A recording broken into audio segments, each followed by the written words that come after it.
আলহামদুলিল্লাহ, সমস্ত প্রশংসা ওই মহান মালিক আল্লাহ পাক রব্বুল আলামিনের দরবারে, যিনি আমাদের প্রতি অত্যন্ত দয়ামায়া ইহসান করে ভালোবেসে জুমার আজানের পরে মসজিদে নিয়ে এসেছেন।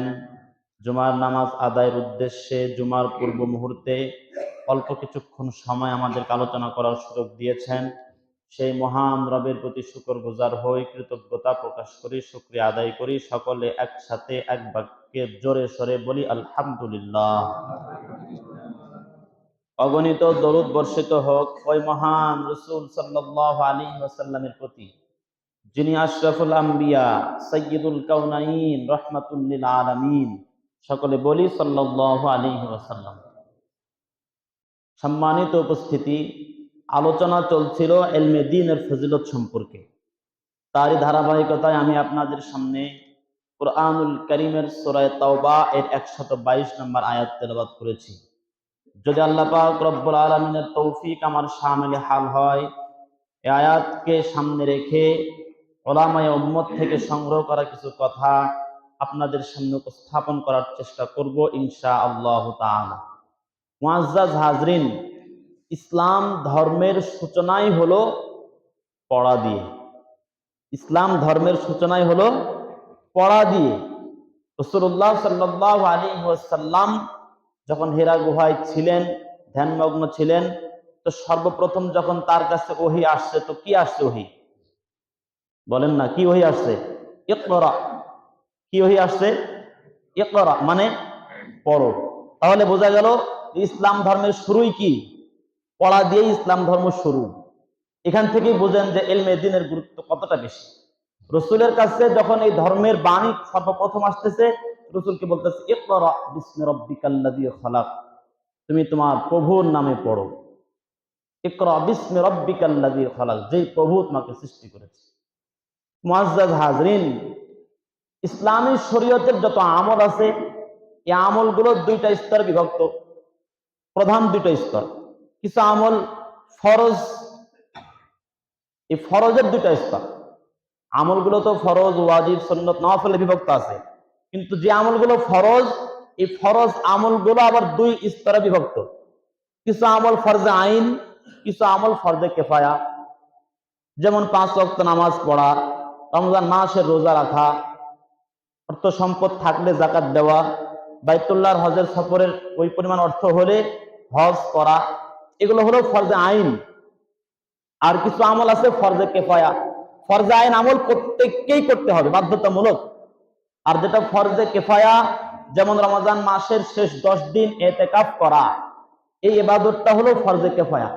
ফরজে কিফায়া আমলের হুকুম হলো প্রত্যেকে যদি নাও করে, এলাকার মধ্যে 2-1 জন করলেও সকলের উপর থেকে হক আদায় হয়ে যাবে। মানে সমাজের কিছু লোক যদি এই কাজটা করে ফেলে, তো বাকি অন্যান্য সকলেই, এলাকার সমস্ত মানুষ এর সওয়াব পাবেন। আর যদি কেউ না করে, তো সকলেই গুনাহগার হবেন। এটা হলো ফরজে কিফায়া আমলের হুকুম। তাহলে ফরজে আইন আমল সকলকে করতে হয়, ফরজে কিফায়া সকলের করা জরুরি না।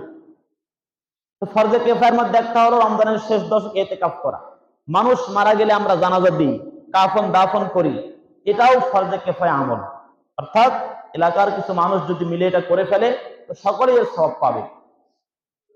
ঠিক আরবি মাসের হিসাব রাখা, যেমন আজকে শাবান মাসের 3 তারিখ, এই হিসাব রাখা এটাও ফরজে কিফায়া। আরবি তারিখ জানা এটাও ফরজে কিফায়া। অর্থাৎ এলাকার মধ্যে যদি কিছু মানুষ জানে, আরবি মাসের হিসাব রাখে, এটা সকলেই সওয়াব পাবেন। কিন্তু কেউ যদি না রাখে, তাহলে সকলেই গুনাহগার হবে। তো ফরজে কিফায়া আমলের এটা। ঠিক তদ্রুপ দ্বীনি ইলমের ক্ষেত্রেও দুইটা স্তর। দ্বীনি ইলম শিক্ষা করার ক্ষেত্রে দুইটা স্তর। কিছু ইলম ফরজে আইন, কিছু ইলম ফরজে কিফায়া। আমি কি কথা বোঝাতে পারলাম? ইলম দুই ভাগে বিভক্ত। কিছু ইলম এটা ফরজে আইন, প্রত্যেককে শিক্ষা গ্রহণ করতেই হবে। আর কিছু ইলম এটা ফরজে কিফায়া, এলাকার মধ্যে কয়েকজন করলেও সকলের উপরের হক আদায় হয়ে যাবে। তো যে ইলম ফরজে আইন, এইটার ব্যাপারে সুনান ইবনে মাজার 224 নম্বর হাদিসে রাসূলুল্লাহ সাল্লাল্লাহু আলাইহি সাল্লাম ইরশাদ করেছেন, আন আনাস ইবনে মালিক রাদিয়াল্লাহু তাআলা আনহু قال, হযরত আনাস ইবনে মালিক রাদিয়াল্লাহু তাআলা আনহু থেকে বর্ণিত, তিনি বলেন, রাসূলুল্লাহ সাল্লাল্লাহু আলাইহি ওয়াসাল্লাম ইরশাদ করেছেন, তালাবুল ইলমি ফারিদাতুন আলা কুল্লি মুসলিম, প্রত্যেক মুসলমানের উপরে ইলম অন্বেষণ করা ফরজ। হাদিসটা কি? প্রত্যেক মুসলমানের উপরে ইলম অর্জন করা ফরজ, প্রত্যেকের উপর। অর্থাৎ কোন প্রকারের ইলম? মনে করেন নামাজ ফরজ, এই ফরজ নামাজ আদায় করতে যে পরিমাণ ইলম প্রয়োজন, এই পরিমাণ ইলম শিক্ষা করাটাও ফরজ।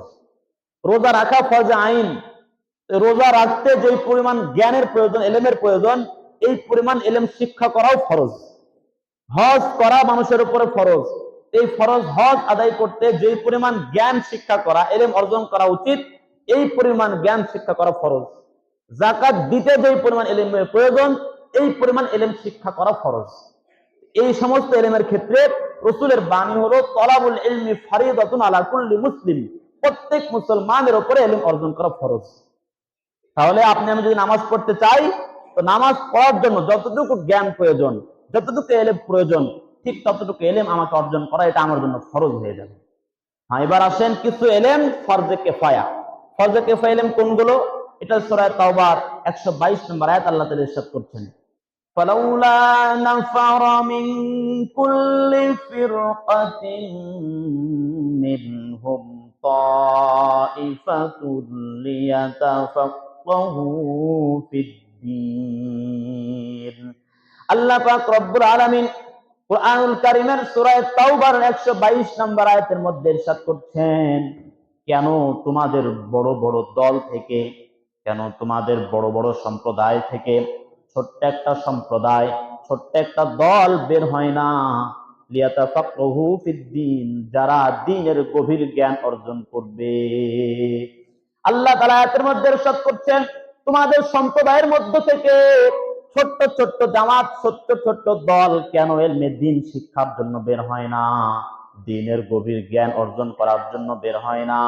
এদের দ্বীনের জ্ঞান অর্জন করার জন্য বের হওয়ার পর এদের করণীয় কি?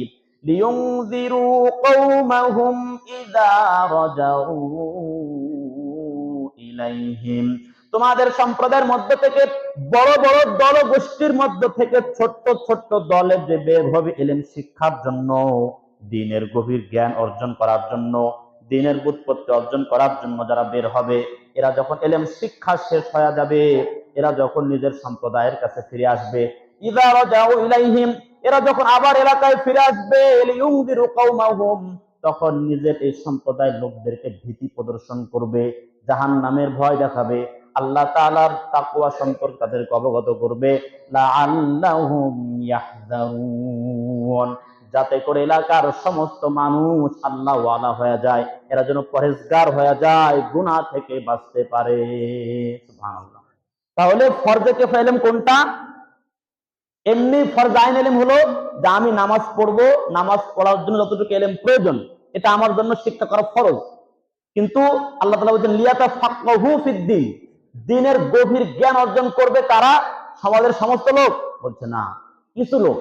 তাইফাতুন মিন কুল্লি ফিরকাতিন মিনহুম, তাদের প্রত্যেক বড় দল থেকে তাইফাতুন, ছোট্ট দল, বড় বড় দল থেকে ছোট্ট দল, আংশিক কিছু মানুষ, এরা দ্বীনের গভীর জ্ঞান অর্জন করা, এটা ফরজে কিফায়া। অর্থাৎ কিছু মানুষ যদি দ্বীনের গভীর জ্ঞান অর্জন করে, এলাকার সমস্ত মানুষের উপর থেকে হক আদায় হয়ে যাবে। এই গভীর জ্ঞান অর্জন করা তাদের কারণেও কি? এরা গভীর জ্ঞান অর্জন করে যখন এলাকায় ফিরে আসবে, এলাকার মানুষদেরকে হালাল হারাম শিক্ষা দিবে, এলাকার মানুষদের মাসআলা মাসালের চাহিদা পূরণ করবে, এলাকার মানুষদেরকে জাহান্নামের ভয় দেখাবে, তাদেরকে গুনাহ করার যে শাস্তি, শাস্তির ভয় দেখাবে। তাহলে তার কি হবে? লাআল্লাহুম ইয়াহযারুন, ফলে এলাকার সমস্ত মানুষ আল্লাহর ভয়ে ভীত হবে, জাহান্নামের শাস্তির ভয়ে ভীত হবে, তো তারা গুনাহ থেকে বেঁচে থাকবে। লাআল্লাহুম ইয়াহযারুন অর্থ হলো যে তারা গুনাহ থেকে বেঁচে থাকবে।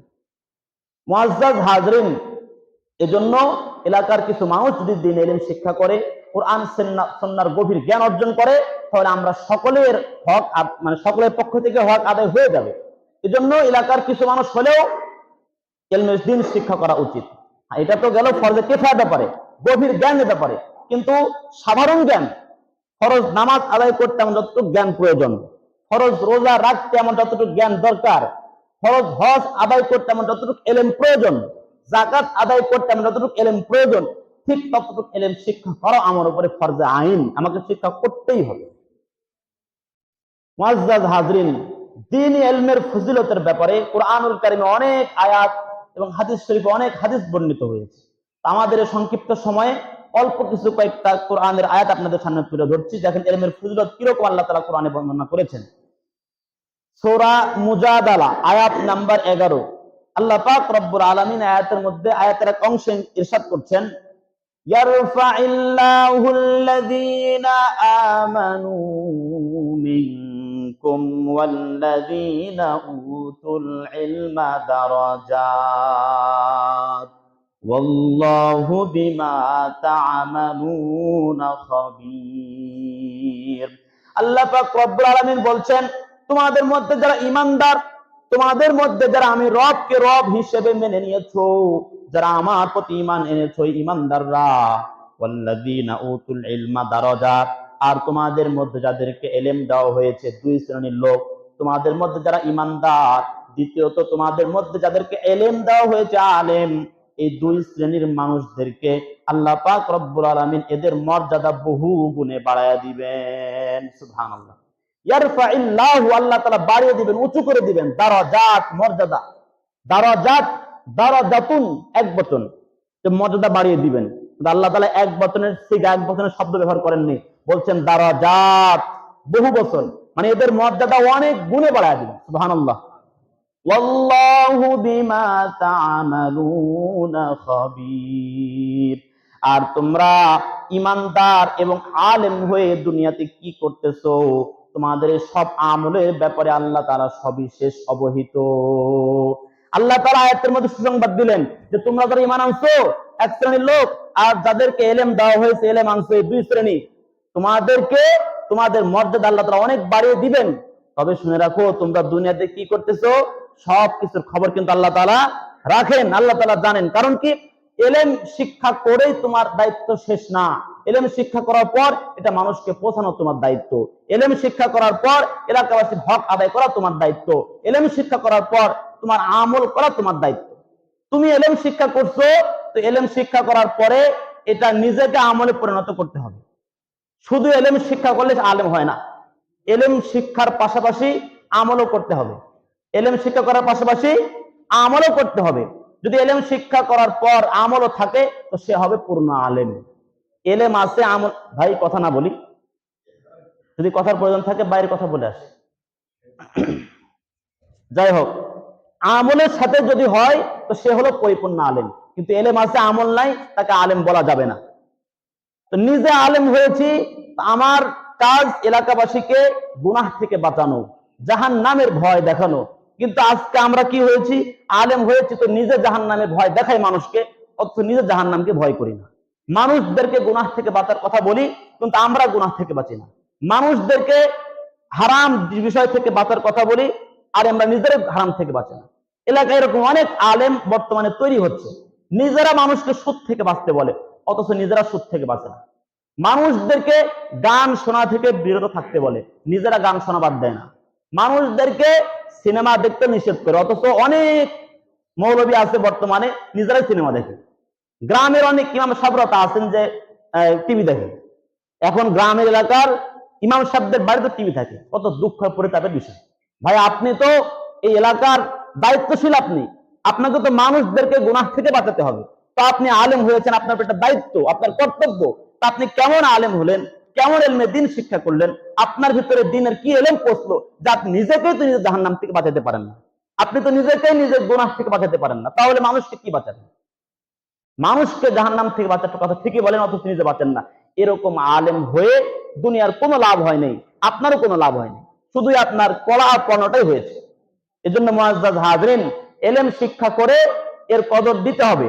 আল্লাহ তাআলা বলছেন যে আল্লাহু বিমা তা'মালুনা খাবীর, তোমরা ইলম অর্জন করে আলেম হয়ে দুনিয়াতে কি করতেছো এর সব খবর আল্লাহ তাআলার কাছে আছে। এজন্য সাবধান, ইলম যেমন অন্বেষণ করতেছো এটাকে কাজে লাগাও, নিজে আমল করো, এলাকাবাসীকে শিক্ষা দাও, তাদেরকে জাহান্নাম থেকে বাঁচানোর ফিকির করো।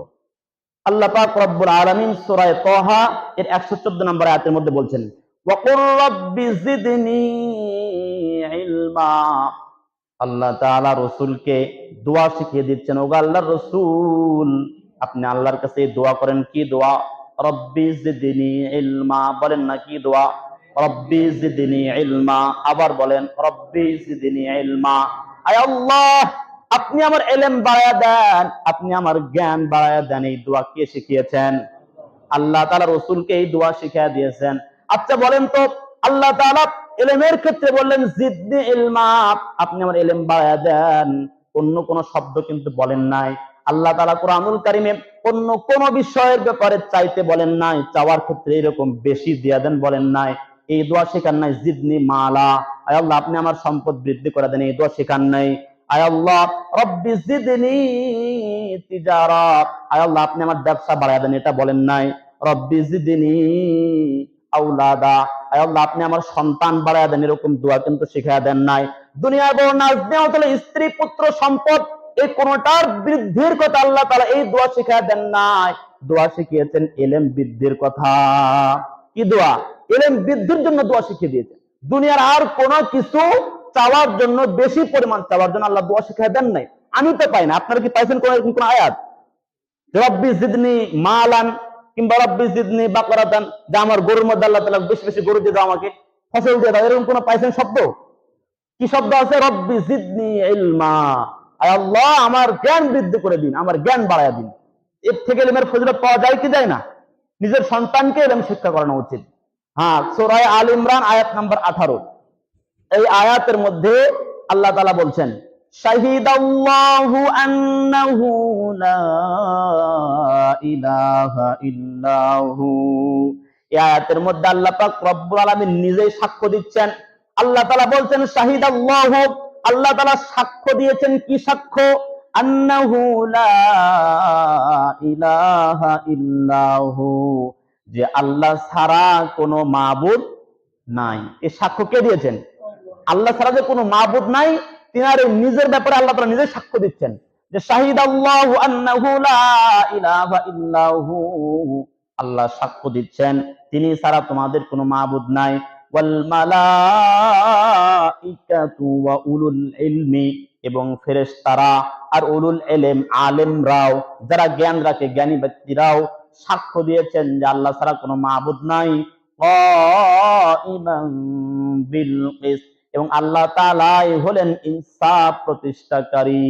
সুবহানাল্লাহ। কারো সন্দেহ আছে যে আল্লাহ তাআলা ইনসাফ প্রতিষ্ঠাকারী ব্যাপারে? লা ইলাহা ইল্লাহু, আল্লাহ ছাড়া কোনো মাবুদ নাই। আল আজিজুল হাকিম, তিনি আজিজ মহাপরাক্রমশালী। আল হাকিম, তিনি মহাপ্রজ্ঞাবান। এই আয়াতের মধ্যে দেখেন যে আল্লাহ তাআলা নিজের ব্যাপারে বলছেন যে আমি রব সাক্ষ্য দিচ্ছি যে আমি ছাড়া তোমাদের কোনো মাবুদ নাই। তো এই আয়াতে 3 শ্রেণীর কথা উল্লেখ হয়েছে। এক শ্রেণী আল্লাহ নিজেই, যে আমি সাক্ষ্য দিলাম আমি ছাড়া কোনো মাবুদ নাই, এবং ফেরেশতারাও সাক্ষ্য দিয়েছে যে আমি ছাড়া কোনো মাবুদ নাই। এমনকি যারা আলেম উলুল ইলম, যাদেরকে ইলমের দ্বীনের জ্ঞান দেওয়া হয়েছে, এই সমস্ত ব্যক্তিরাও সাক্ষ্য দেয় যে আল্লাহ ছাড়া কোনো মাবুদ নাই। তো যে আয়াতের মধ্যে আল্লাহ তাআলা নিজের কথা উল্লেখ করেছেন, সাথে ফেরেশতার কথা এবং সাথে আলেমের কথা, ইলমে দ্বীনের কথা, ইলমে দ্বীনের জ্ঞান যাদের ভিতরে আছে তাদের কথা উল্লেখ করেছেন, এতে ইলমের ফজিলত প্রমাণ হয় কি হয় না? এরপরে আসেন সূরা জুমার আয়াত নাম্বার 9। এই আয়াতের মধ্যে আল্লাহ তাআলা বলছেন কুল হাল ইয়াস্তাবিল্লাযীনা ইয়া'লামুনা ওয়াল্লাযীনা লা ইয়া'লামুন। আল্লাহ পাক রব্বুল আলামিন রাসূলকে জিজ্ঞেস করছেন, ও হাবিব আমার, আপনি বলুন আপনার উম্মতদের মধ্যে যারা জানে আর যারা জানে না তারা কি কখনো সমান হতে পারে? বলেন, যারা জানে আর যারা জানে না তারা কি কখনো সমান হতে পারে? ইন্নামা ইয়াতাযাক্কারু উলুল আলবাব, নিশ্চয় যারা উলুল আলবাব, যারা জ্ঞান রাখে, যারা বুদ্ধিমত্তা রাখে, যারা বুঝ শক্তি রাখে, যারা বুঝতে চায়, এরাই দ্বীনের ব্যাপারে নসিহত গ্রহণ করে, উপদেশ গ্রহণ করে। যাদের মধ্যে বুঝ শক্তি আছে তারাই দ্বীনের উপদেশ গ্রহণ করে। বুঝ শক্তি যাদের নাই তাদের যত উপদেশ গ্রহণ করবে না। মুআজ্জাজ হাজরিন, এবার আসেন সূরা আনকাবুত আয়াত নাম্বার 43। এই আয়াতের মধ্যে আল্লাহ তাআলা বলছেন ওয়াতিলকাল আমসালু নাদরিবুহা লিন্নাস। আল্লাহ তাআলা বলেন আমি এরকম ভাবে অনেক দৃষ্টান্ত পেশ করি, অনেক দৃষ্টান্ত মানুষের জন্য উপস্থাপন করি, ওমা ইয়াকিলুহা, কিন্তু মানুষেরা এই দৃষ্টান্তগুলো উদাহরণগুলো বুঝতে পারে না, ইল্লাল আলিমুন, তবে যারা আলেম দ্বীনের জ্ঞান রাখে এরা ঠিকই বুঝতে পারে। আলেমের মর্যাদা প্রমাণিত হয়েছে কিনা আয়াতের মধ্যে? কি দৃষ্টান্ত? আল্লাহ তাআলা তো অনেক দৃষ্টান্ত কোরআনে দিয়েছেন। সূরা আনকাবুতে কি দৃষ্টান্ত দিয়েছেন? মাসালুল লাযীনা ইত্তাখাযু মিন দুনিল্লাহি আউলিয়া, আল্লাহ তাআলা বলছেন মানুষদের মধ্যে যারা আল্লাহকে বাদ দিয়ে অন্য কাউকে প্রভু হিসেবে মেনে নিয়েছে, মানুষকে আল্লাহ তাআলাকে বাদ দিয়ে মানুষের মধ্যে যারা অন্য কাউকে অভিভাবক বানিয়ে নিয়েছে, আল্লাহ তাআলাকে বাদ দিয়ে অন্য কাউকে যে অভিভাবক রব হিসেবে মেনে নিয়েছে, তার উদাহরণ কেমন জানো? কামাসালিল আনকাবুত, তার উদাহরণ হলো মাকড়সার মতো। কিসের মতো? আল্লাহ তাআলাকে বাদ দিয়ে যে অন্য কাউকে রব হিসেবে গ্রহণ করছে, আল্লাহ তাআলাকে বাদ দিয়ে যে অন্য কাউকে মাবুদ হিসেবে মানে, তার উদাহরণ কি দেন আল্লাহ তাআলা? মাকড়সার মতো। মাকড়সার মতো কিভাবে? ইত্তাখাযাত বাইতা, মাকড়সা ঘর নির্মাণ করে, নিজের ঘর বানায়। ওয়া ইন্না আওহানাল বুয়ুতি লাবাইতুল আনকাবুত, আর দুনিয়ার মধ্যে যত ঘর আছে, বাড়ি আছে, এর মধ্যে সবচেয়ে দুর্বল ঘর বাড়ি হলো মাকড়সার বাড়ি। ঠিক কিনা? এটা উদাহরণ দিলেন আল্লাহ তাআলা যে যারা আল্লাহকে বাদ দিয়ে অন্য কাউকে প্রভু হিসেবে মানে, তাদের উদাহরণ কিরকম? মাকড়সার মতো। তো কি বুঝলেন? মাকড়সার ঘর আল্লাহ তাআলা এখানে বুঝিয়েছেন যে মাকড়সা যে ঘর নির্মাণ করে, সে তো চিরস্থায়ী থাকার জন্য, সারা জীবন জীবিত থাকার জন্য এই ঘরে বসবাসের জন্য ঘর নির্মাণ করে।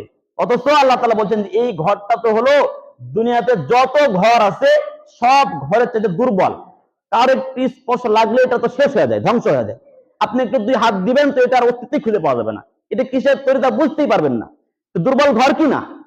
তো আল্লাহ তাআলাকে বাদ দিয়ে যারা অন্য কাউকে রব হিসেবে মানে, তারা তো মনে করে যে মা কালী আমাকে অমুক দিবে, মা দুর্গা আমাকে অমুক দিবে, সরস্বতী আমাকে অমুক দিবে। তো যে কিয়ামত যখন দেখবে যে আসলে এরাই ধ্বংস হয়ে যাচ্ছে, তা আমাদের কি উপায় হবে? এজন্য সূরা নাবার শেষে আছে না, ইয়াকুলু ইয়া লাইতানি কুনতু তুরাবা, ইয়াকুলুল কাফিরু ইয়া লাইতানি কুনতু তুরাবা। কিয়ামতের দিন কাফিররা বলবে, হায় আফসোস, আজকে যদি আমি মাটি হয়ে যেতাম, আজকে যদি আমি মাটি হয়ে যেতাম।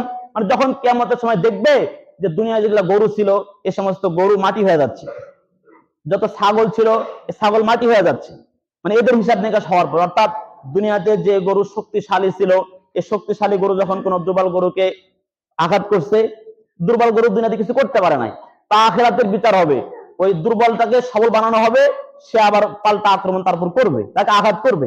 এই হিসাব বরাবর হওয়ার পরে এরা সবাই মাটি হয়ে যাবে, দুনিয়া থেকে ধ্বংস হয়ে যাবে, মিশে যাবে একদম। তো এটা দেখে কাফেররা চিন্তা করবে, দুনিয়াতে যারা গরু ছিল তারাও ধ্বংস হয়ে গেল, যারা ছাগল ছিল তারাও ধ্বংস হয়ে গেল, হাঁস ছিল তারা ধ্বংস হয়ে গেল, মুরগি ছিল তারাও মাটি হয়ে গেল, আমাদেরই শাস্তি হবে, আমরা যদি মাটি হয়ে যেতাম। ইয়াকুলুল কাফিরু ইয়া লাইতানি কুনতু তুরাবা, ইয়া লাইতানি, হায়, ইয়া লাইতানি কুনতু তুরাবা, হায় আজ যদি আমি মাটি হয়ে যেতাম, তা আমার তো শাস্তি হতো না। কাফিররা এটা বলতে থাকবে। তো মুআজ্জাজ হাজরিন, যে কথা বললাম যে লাউ কানু ইয়ালামুন, সূরা আনকাবুতের এই উদাহরণ দেওয়ার পর আল্লাহ তাআলা বলছেন, ইন্নাল্লাহা ইয়ালামু মা ইউদআউনা মিন দুনিহি মিন শাই, আল্লাহ তাআলাকে ছাড়া তারা যাদেরকে প্রভু হিসেবে ডাকে তাদের সম্পর্কে আল্লাহ তাআলা সবকিছু জানেন। আল্লাহ তাআলা হুয়াল আজিজুল হাকিম, তিনি মহা পরাক্রমশালী প্রজ্ঞাবান। এইগুলো বলার পর, উদাহরণ দেওয়ার পর আল্লাহ তাআলা বলছেন, ওয়াতিলকাল আমসালু নাদরিবুহা লিন-নাস, আমি এরকম অনেক দৃষ্টান্ত মানুষের জন্য পেশ করি, ওয়া মা ইয়াকিলুহা, কিন্তু মানুষ এগুলো বোঝার চেষ্টা করে না, ইল্লাল আলিমুন, মানুষের এগুলো বুঝতে পারে না, তবে যারা আলেম, যারা কোরআন সুন্নাহর ইলম রাখে, যারা দ্বীনের ইলম রাখে, তারা ঠিকই বুঝতে পারে। এবার আসেন সূরা ফাতির আয়াত নাম্বার 28, আল্লাহ তাআলা বলেন, ইন্নামা ইয়াখশাল্লাহু মিন ইবাদিহিল উলামা, ইন্নাল্লাহা আজিজুন গফুর, নিশ্চয় আল্লাহর বান্দাদের মধ্য থেকে যারা আলেম, আল্লাহর বান্দাদের মধ্য থেকে যারা জ্ঞানী, তারাই আল্লাহ তাআলাকে বেশি ভয় করে। যারা আলেম তারা আল্লাহ তাআলাকে বেশি ভয় করে। ইন্নাল্লাহা আজিজুন গফুর, নিশ্চয় আল্লাহ তাআলা মহাপরাক্রমশালী, তিনি ক্ষমাশীল। মুআজ্জাজ হাজরিন, এই হলো 5টা আয়াত আপনাদের সামনে পেশ করলাম কোরআনুল কারীমের ইলমে দ্বীনের ফজিলত সম্পর্কে। ইলমে দ্বীনের ফজিলত সম্পর্কে শত শত আয়াত কোরআনুল কারীমের মধ্যে আছে, বলতে গেলে সময় শেষ হয়ে যাবে। সময় যেহেতু শেষের দিকে, ছোট্ট একটা হাদিস বলবো। কিতাবের নাম জামে তিরমিজি, হাদিস নাম্বার 2682। এই হাদিস বর্ণনা করেছেন কায়েস ইবনে কাসির। আন কায়েস ইবনে কাসির রাদিয়াল্লাহু তাআলা আনহু قال قدم رجل من المدينة على أبي الدرداء وهو بدمشق। হযরত কায়েস ইবনে কাসির থেকে বর্ণিত, তিনি বলেন, এক ব্যক্তি মদিনা থেকে দামেস্কে আসলো আবু দারদা রাদিয়াল্লাহু তাআলা আনহুর কাছে। কোথা থেকে আসছে? এক ব্যক্তি মদিনা থেকে দামেস্কে গেছে আবু দারদার কাছে। ফাকালা মা কদামাকা ইয়া আখি। এবার আবু দারদা জিজ্ঞেস করলো, ও ভাই তুমি কি জন্য আসছো? ফাকালা হাদিসুন বালাগনি আন্নাকা তুহাদ্দিসুহু আন রাসূলিল্লাহি সাল্লাল্লাহু আলাইহি সাল্লাম। এবার ওই ভাই জবাব দেয়, আমি শুনেছি আপনার কাছে নাকি একটা হাদিস আছে, যে হাদিস আপনি রাসূলের থেকে বর্ণনা করেন, ওই হাদিস আপনার থেকে নেওয়ার জন্য আসছি। ক্বালা আমা জিতা লিহাজাতিন। আবু দারদা জিজ্ঞেস করলো, তুমি কি কোনো প্রয়োজনে আসো নাই? মদিনা থেকে তুমি দামেস্কে আসছো, এত দূর সফর করে আসছো, তুমি কি শুধু হাদিস নেওয়ার জন্য আসছো নাকি অন্য কোনো প্রয়োজনে আসছো? ক্বালা লা। তিনি বলেন, না, আমি অন্য কোনো প্রয়োজনে আসিনি, হাদিস নেওয়ার জন্য আসছি। ক্বালা আমা কদিমতা লিতিজারাতিন। আবু দারদা আবার জিজ্ঞেস করলো, ভাই তুমি কি ব্যবসার জন্য আসছো? ক্বালা লা। তিনি বললেন, না, আমি ব্যবসার জন্য আসিনি, হাদিস নেওয়ার জন্য আসছি। ক্বালা মা জিতা ইল্লা ফি তালাবি হাযাল হাদিস। আবু দারদা বললেন, তাহলে কি সত্যি তুমি একটা হাদিস শোনার জন্য এই মদিনা থেকে সফর করে দামেস্কে আসছো? তিনি বললেন, হ্যাঁ, আমি একটা হাদিস নেওয়ার জন্য আসছি। ক্বালা ফাইন্নী সামি'তু রাসূলুল্লাহি সাল্লাল্লাহু আলাইহি ওয়াসাল্লাম। আবু দারদা রাদিয়াল্লাহু তাআলা আনহু বললেন, তাহলে শোনো, তুমি যেহেতু অনেক দূর থেকে একটা হাদিস নেওয়ার জন্য আমার কাছে আসছো, তাহলে ভালো করে শোনো, আমি রাসূলকে বলতে শুনেছি, মান সালাকা তরিকান ইয়াবতাগি ফিহি ইলমা। যে ব্যক্তি ইলম অর্জনের জন্য, যে ব্যক্তি ইলম অন্বেষণের জন্য পথ চলা শুরু করলো, সালাকাল্লাহু বিহি তরিকান ইলাল জান্নাহ। আল্লাহ পাক রব্বুল আলামিন তার জন্য জান্নাতের পথকে সহজ করে দেন। সুবহানাল্লাহ। ওয়া ইন্নাল মালাইকাতা লাতাদাউ আজনিহাতাহা। যে ব্যক্তি ইলম অর্জনের জন্য পথ চলা শুরু করে, ফেরেশতারা তাদের পাখাগুলো ইলমে দ্বীনের জন্য, তালেব ইলমদের জন্য, যারা ইলমে দ্বীন অন্বেষণ শুরু করে দেয়, তাদের সম্মানার্থে ফেরেশতারা তাদের পাখা বিছায়া দেয়। রিদান লিতালিবিল ইলমি। ওয়া ইন্নাল আলিমা লা ইস্তাগফিরু লাহু মান ফিস সামাওয়াতি ওয়া মান ফিল আরদ। আর যারা ইলমের ধারক, এই দ্বীনি ইলম যারা শিক্ষা করছে, এদের সন্তুষ্টির জন্য আসমান জমিনের মধ্যে যা কিছু আছে, আসমান জমিনের মধ্যে যত প্রাণী আছে, সমস্ত প্রাণী তলেব ইলমদের জন্য ইস্তেগফার করতে থাকে, আল্লাহ তাআলার কাছে ক্ষমা প্রার্থনা করতে থাকে। হাত্তা হিতানু ফিল মা। এমনকি সমুদ্রের মধ্যে যে মাছগুলো থাকে, এই মাছরা পর্যন্ত তাদের জন্য দোয়া করতে থাকে। ওয়া ফাজলুল আলিমি আলাল আবিদি কাফজলিল কমারি আলা সাইরিল কাওয়াকিব। একজন আলেমের মর্যাদা কত জানো? একজন ইলমে দ্বীনের মর্যাদা কেমন? আল্লাহ তাআলার রাসূল সাল্লাল্লাহু আলাইহি সাল্লাম তুলনা দিয়েছেন যে পূর্ণিমার রাতের চাঁদ সমস্ত তারকার উপরে আর যে মর্যাদা, দুনিয়ার সমস্ত আবেদের উপরে, সাধারণ বান্দাদের উপরে একজন আলেমের মর্যাদা ঠিক তেমন। সুবহানাল্লাহ। লাম ইউয়ারিসু কাফজলিল কমারি আলা সাই ওয়া ইন্নাল উলামা ওয়ারাসাতুল আম্বিয়া। রাসূল বলছেন, আলেমগণ হলেন নবীগণের ওয়ারিস। ইন্নাল আম্বিয়া লাম ইউয়ারিসু দিনারাম ওয়ালা দিরহামা। আর আম্বিয়া আলাইহিস সালাম কাউকে ধন সম্পদের ওয়ারিস বানান না, কাউকে দিনার দিরহামের ওয়ারিস বানান না। ইন্নামা ওয়ারাসুল ইলমা। বরং তারা নবীরা উম্মতের আলেমদেরকে ইলমের ওয়ারিস বানিয়েছেন। ফামান আখাযা বিহি আখাযা বিহাজ্জিন ওয়াফির। অতএব তোমাদের মধ্য থেকে যে এই ইলম শিক্ষা করলো, ইলম গ্রহণ করলো, সে তার পূর্ণ অংশ লাভ করে ফেললো। সুবহানাল্লাহ।